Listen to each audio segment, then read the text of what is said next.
refined fuel supplies under a private defense logistics contract. Witnesses on board the tanker reported that around 9 p.m. local time several Venezuelan patrol boats appeared on the radar moving rapidly toward their position. The crew members said they could see powerful searchlights cutting through the darkness and hear Spanish voices over the radio ordering the ship to stop and submit to inspection. The captain refused, saying the vessel was operating legally in international waters and had full authorization from the United States Maritime Authority. The Venezuelan ships continued to close in, ignoring warnings from the tanker bridge, and soon began maneuvering dangerously close to the hull. The American crew described the moment as terrifying, saying they could see deck guns and missile mounts on the approaching vessels. The United States Navy Southern Command received a distress call immediately and began coordinating a response. 2 destroyers on patrol were redirected toward the scene and surveillance aircraft were launched from Puerto Rico. The confrontation lasted nearly 40 minutes, and during that time communications between the ships were tense and chaotic. Radio transmissions obtained later revealed shouting in both English and Spanish as the Venezuelan officers accused the tanker of illegal entry, and the American crew insisted on their right to passage. Reports indicate that one of the Venezuelan ships fired a warning flare near the bow of the tanker, narrowly missing the deck. The United States Navy called this act a deliberate provocation. The tanker adjusted its course slightly north while remaining within legal boundaries and tried to de-escalate the situation. Satellite data confirmed later that the vessel never entered Venezuelan territory but stayed within international waters. Despite the evidence, Venezuela Defense Ministry released a statement accusing the tanker of carrying unauthorized military cargo and switching off its tracking systems. The United States rejected those claims and described them as completely false, emphasizing that the ship had its identification system active. The Pentagon spokesperson said any attempt to interfere with US commercial or government-contracted operations would be treated as a threat to national interests.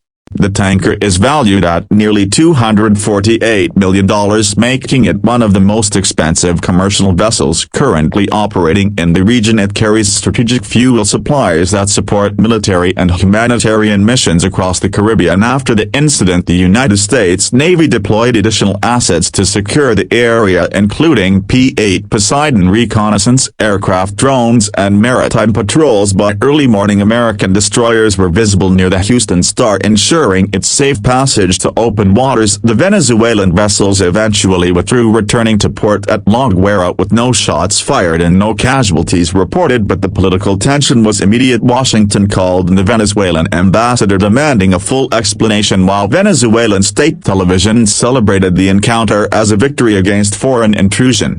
Analysts say this event is part of a larger pattern of Venezuelan aggression in regional waters meant to challenge United States influence and distract from domestic issues. Economic instability and diplomatic isolation have pushed Caracas to use military displays as symbols of strength, even though they risk international backlash. Experts also note that the location of the incident sits on a vital shipping corridor connecting Gulf oil routes to Atlantic trading lanes, meaning any disruption here could have far-reaching economic effects. This area is patrolled constantly by United States naval forces under the Southern Command to deter smuggling, piracy, and unauthorized surveillance. In Washington, lawmakers quickly reacted, calling for increased sanctions against the Venezuelan military and expanded naval operations in the Caribbean. One senior defense official said the United States will not tolerate intimidation of American vessels and will defend its right to operate freely in international waters. The Pentagon statement emphasized that freedom of navigation is a cornerstone of global stability, and any challenge to that principle will be met with a firm and proportional response. Meanwhile, diplomats from several allied countries, including Colombia and Trinidad, expressed concern that the standoff could escalate into a broader regional crisis.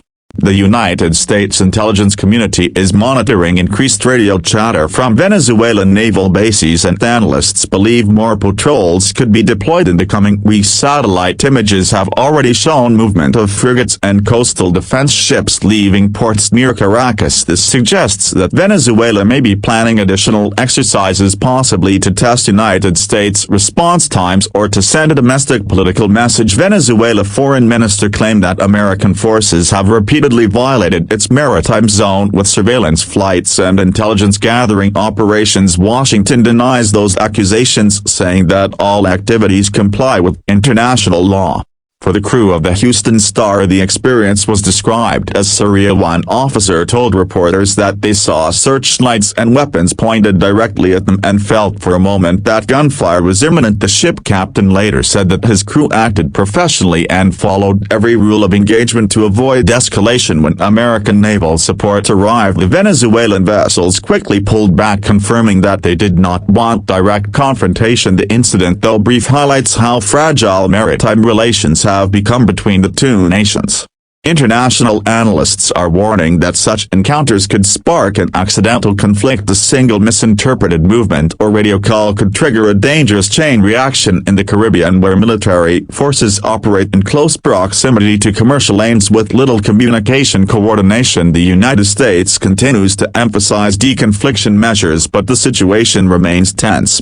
The United Nations Maritime Organization has requested an official report from both sides, but so far neither government has agreed to joint verification. The European Union also issued a statement urging restraint and calling for peaceful dialogue to prevent further escalation in private defense circles. However, there is growing concern that Venezuela might seek support from outside powers to bolster its naval posture. Regional experts believe this is unlikely to change the balance of power, but it could complicate future negotiations.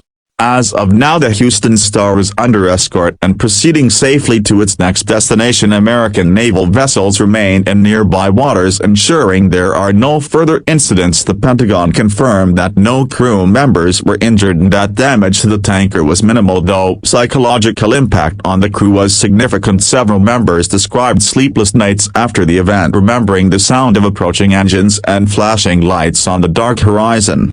The United States military presence in the Caribbean is not new, but recent developments show how shifting geopolitics and local instability can reignite maritime flashpoints. What happened with the Houston Star underscores how rapidly a routine transport mission can transform into a potential international crisis. Experts believe both countries will try to avoid direct confrontation, but neither side is willing to appear weak on the global stage. For Washington, this means more patrols, more intelligence sharing, and faster response capability. For Venezuela, it means louder rhetoric and symbolic acts of defiance. This latest confrontation reminds the world that freedom of the seas is not just a slogan, it is a principle constantly tested by politics and power. The Houston Star now sails as a symbol of resilience, its story adding another chapter to the long history of naval standoffs in contested waters. The situation continues to evolve and new information is expected as officials on both sides release their findings. For now, the message from the United States Navy is clear: American ships will continue to operate lawfully in international waters, and any nation attempting to disrupt that will face consequences as tensions ripple across the Caribbean and beyond. The world watches closely to see what happens next. Stay tuned and remember to subscribe for more verified updates on this developing story.